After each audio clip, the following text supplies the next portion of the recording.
science delusion is the belief that science already understands the nature of reality in principle, leaving only the details to be filled in. This is a very widespread belief in our society. It's the kind of belief system of people who say, I don't believe in God, I believe in science. It's a belief system which has now been spread to the entire world. But there's a conflict in the heart of science between science as a method of inquiry based on reason, evidence, hypothesis, and collective investigation, and science as a belief system or a worldview. And unfortunately, the worldview aspect of science has come to inhibit and constrict the free inquiry, which is the very lifeblood of the scientific endeavor. Since the late 19th century, science has been conducted under the aspect of a belief system or worldview, which is essentially that of materialism, philosophical materialism. And the sciences are now wholly owned subsidiaries of the materialist worldview. I think that as we break out of it, the sciences will be regenerated. What I do in my book, The Science Delusion, which is called Science Set Free in the United States, is take the 10 dogmas or assumptions of science and turn them into questions, seeing how well they stand up if you look at them scientifically. None of them stand up very well. What I'm going to do is first run through what these 10 dogmas are, and then I'll only have time to discuss one or two of them in a bit more detail. But essentially, the 10 dogmas, which are the default worldview of most educated people all over the world, are first, that nature is mechanical or machine-like. The universe is like a machine, animals and plants are like machines, we're like machines. In fact, we are machines. We're lumbering robots, in Richard Dawkins' vivid phrase, with brains that are genetically programmed computers. Second, matter is unconscious. The whole universe is made up of unconscious matter. There's no consciousness in stars, in galaxies, in planets, in animals, in plants, and there ought not to be any in us either, if this theory is true. So a lot of the philosophy of mind over the last 100 years is trying to prove that we're not really conscious at all. So the matter's unconscious, then the laws of nature are fixed. This is dogma 3. The laws of nature are the same now as they were at the time of the Big Bang, and they'll be the same forever. Not just the laws, but the constants of nature are fixed, which is why they're called constants. Dogma 4, the total amount of matter and energy is always the same. It never changes in total quantity, except at the moment of the Big Bang, when it all sprang into existence from nowhere in a single instant. The 5th dogma is that nature's purposeless. There are no purposes in all nature, and the evolutionary process has no purpose or direction. Dogma 6, biological heredity is material. Everything you inherit is in your genes, or in epigenetic modifications of the genes, or in cytoplasmic inheritance. It's material. Dogma 7, memories are stored inside your brain as material traces. Somehow everything you remember is in your brain in modified nerve endings, phosphorylated proteins. No one knows how it works, but nevertheless, almost everyone in the scientific world believes it must be in the brain. Dogma 8, your mind is inside your head. All your consciousness is the activity of your brain and nothing more. Dogma 9, which follows from dogma 8, psychic phenomena like telepathy are impossible. Your thoughts and intentions cannot have any effect at a distance because your mind's inside your head. Therefore, all the apparent evidence for telepathy and other psychic phenomena is illusory. People believe these things happen, but it's just because they don't know enough about statistics, or they're deceived by coincidences, or it's wishful thinking. And dogma 10, mechanistic medicine is the only kind that really works. That's why governments only fund research into mechanistic medicine and ignore complementary and alternative therapies. Those can't possibly really work because they're not mechanistic. They may appear to work because people would have got better anyway, or because of the placebo effect. But the only kind that really works is mechanistic medicine. Well, this is the default worldview, which is held by almost all educated people all over the world. It's the basis of the educational system, the National Health Service, the Medical Research Council, governments, and it's just the default worldview of educated people. But I think every one of these dogmas is very, very questionable. And when you look at it, they fall apart. I'm going to take first the idea that the laws of nature are fixed. This is a hangover from an older worldview before the 1960s, when the Big Bang theory came in. People thought that the whole universe was eternal, governed by eternal mathematical laws. When the Big Bang came in, then that assumption continued, even though the Big Bang revealed a universe that's radically evolutionary, about 14 billion years old, growing and developing and evolving for 14 billion years, growing and cooling, and more structures and patterns appear within it. But the idea is all the laws of nature were completely fixed at the moment of the Big Bang, like a cosmic Napoleonic code. As my friend Terence McKenna used to say, modern science is based on the principle, give us one free miracle and we'll explain the rest. And the one free miracle is the appearance of all the matter and energy in the universe and all the laws that govern it from nothing in a single instant. Well, in an evolutionary universe, why shouldn't the laws themselves evolve? After all, human laws do, and the idea of laws of nature is based on a metaphor with human laws. It's a very anthropocentric metaphor. Only humans have laws. In fact, only civilized societies have laws. As C.S. Lewis once said, to say that a stone falls to earth because it's obeying a law makes it a man and even a citizen. It's a metaphor that we've got so used to, we forget it's a metaphor. In an evolving universe, I think a much better idea is the idea of habits. I think the habits of nature evolve. The regularities of nature are essentially habitual.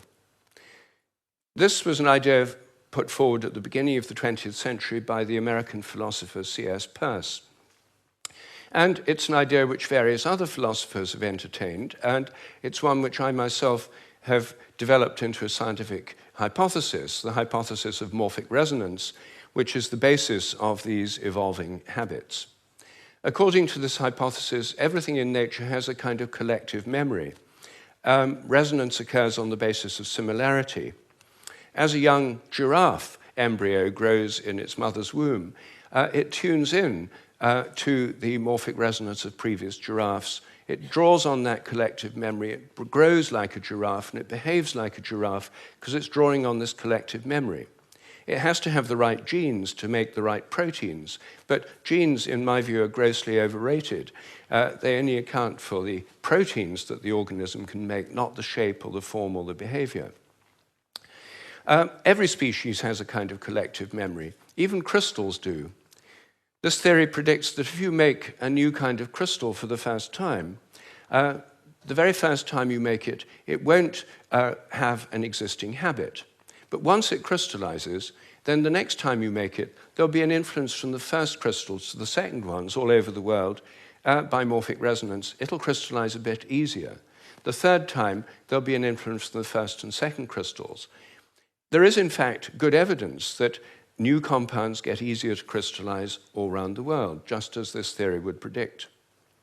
It also predicts that if you train animals to learn a new trick, for example, rats learn a new trick in London, then all around the world, rats of the same breed should learn the same trick quicker just because the rats have learned it here.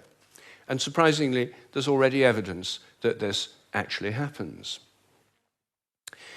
Anyway, that's my own hypothesis in a nutshell of morphic resonance. Everything depends on evolving habits, not on fixed laws. But I want to spend a few moments on the constants of nature too, because these are, again, assumed to be constant. Things like the gravitational constant, the speed of light, are called the fundamental constants. Are they really constant? Well, when I got interested in this question, I tried to find out. they're given in physics handbooks. Handbooks of physics list the existing fundamental constants, tell you their value. But I wanted to see if they'd changed, so I got the old volumes of physical handbooks. I went to the Patent Office Library here in London, and they're the only place I could find that kept the old volumes. Normally people throw them away when the new values come out. They throw away the old ones. When I did this, I found that the speed of light dropped between 1928 and 1945 by about 20 kilometers per second. It's a huge drop because they're given with errors of only fractions of decimal points of error. And yet, all over the world, it dropped, and they were all getting values very similar to each other with tiny errors. And then in 1945, it went up, 48, it went up again. And then people started getting very similar values again. I was very intrigued by this, and I couldn't make sense of it. So I went to see the head of metrology at the National Physical Laboratory in Teddington. Metrology is the science in which people measure constants. And I asked him about this. I said, what do you make of this drop in the speed of light between 1928 and 1945? And he said, oh dear, he said, you've uncovered the most embarrassing episode in the history of our science. So I said, well, could the speed of light have actually dropped? And that would have amazing implications if so. He said, no, of course it couldn't have actually dropped. It's a constant. So, well then how do you explain the fact everyone was finding it going much slower during that period? Is it because they were fudging their results to get what they thought other people should be getting, and the whole thing was just produced in the minds of physicists? We don't like to use the word fudge. I said, well, what do you prefer? He said, well, we prefer to call it intellectual phase locking.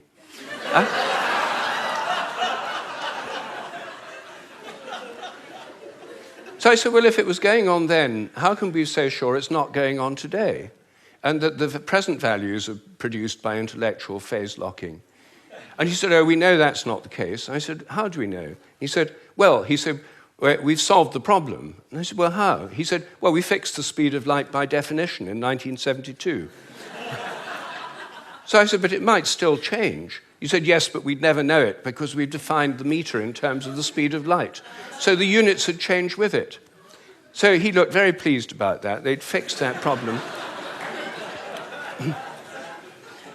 But I said, well, then what about big G? The gravitational constant, known in the trade as big G, is written with a capital G, Newton's universal gravitational constant.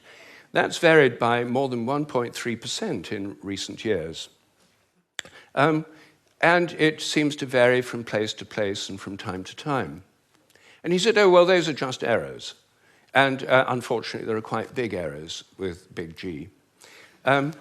So I said, well, what if it's really changing? I mean, perhaps it is really changing. And then I looked at how they do it. What happens is they measure it in different labs. They get different values on different days, and then they average them. And then other labs around the world do the same, and they come out usually with a rather different average. And then the International Committee on Metrology meets every 10 years or so and average the ones from labs around the world to come up with the value of big G. But what if G were actually fluctuating? What if it changed? There's already evidence, actually, that it changes throughout the day and throughout the year. What if the Earth, as it moves through the galactic environment, went through patches of dark matter or other environmental factors that could alter it? Maybe they all change together. What if these errors are going up together and down together? For more than 10 years, I've been trying to persuade metrologists to look at the raw data. In fact, I'm now trying to persuade them to put it online on the internet with the dates and the actual measurements and see if they're correlated, to see if they're all up at one time, all down at another. If so, they might be fluctuating together, and that would tell us something very, very interesting. But no one has done this. They haven't done it because G is a constant. There's no point looking for changes. You see, here's a very simple example of where a dogmatic assumption actually inhibits inquiry. I myself think that the constants may vary quite considerably, well, within narrow limits, but they may all be varying.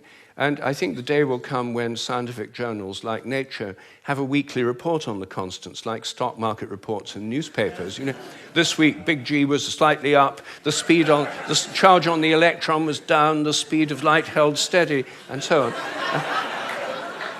on. That's one area, just one area where I think thinking less dogmatically could open things up. One of the biggest areas is the nature of the mind. This is the most unsolved problem, as Graham just said, that science simply can't deal with the fact we're conscious. And it can't deal with the fact that our thoughts don't seem to be inside our brains. Our experiences don't all seem to be inside our brain. Your image of me now doesn't seem to be inside your brain, yet the official view is there's a little Rupert somewhere inside your head, and everything else in this room is inside your head. Your experience is inside your brain. I'm suggesting actually that vision involves an outward projection of images. What you're seeing is in your mind, but not inside your head. Our minds are extended beyond our brains in the simplest act of perception. I think that we project out the images we're seeing, and these images touch what we're looking at. If I look at you from behind, you don't know I'm there. Could I affect you? Could you feel my gaze?